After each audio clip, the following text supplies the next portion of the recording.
is it about horses that is so cool? Just the majesty of the animal, the athleticism, the beauty.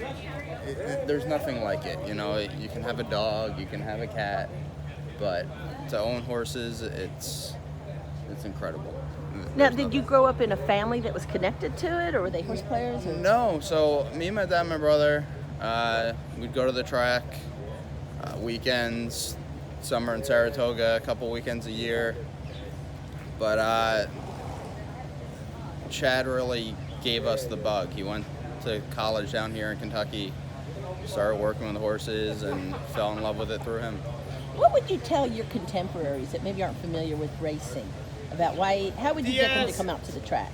They just got to come out here and watch the horses train in the morning. That's the most important thing, and see the athleticism that they have. And it's not about the gambling to start. It's about just watching the sport, watching the horses, seeing how good they are.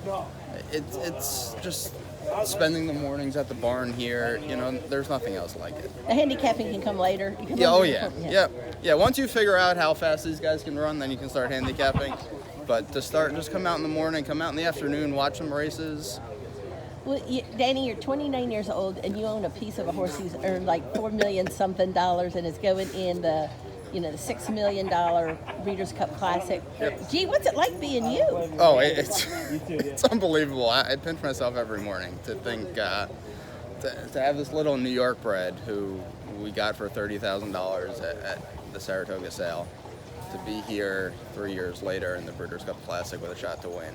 It's a once-in-a-lifetime dream. You know, I hope to do it again sometime else in my life, but I'm not counting my chickens yet. Are you an involved owner? Do you ever tell your brother, I think you ought to ride this guy, or I think you ought to go in this Oh, spot? of course. I tell him all the time. He doesn't listen to me, but I tell him. Are you excited about him going in the Classic? He was also pre-entered in the Dirt Mile. Very excited. Again, to have a chance to win the Classic in Kentucky on this stage is something that you won't ever get again. And he's named for the country song Mind Your Own Biscuits, and the rest will be gravy, and so I guess this would be the ultimate. Yep, so he's named after a Casey Musgrave song called Biscuits. Chad was driving in Florida and the song came on and called me and said, hey, we got to name a horse Mind Your Biscuits. So that's how it came, and we've been on this wild ride ever since.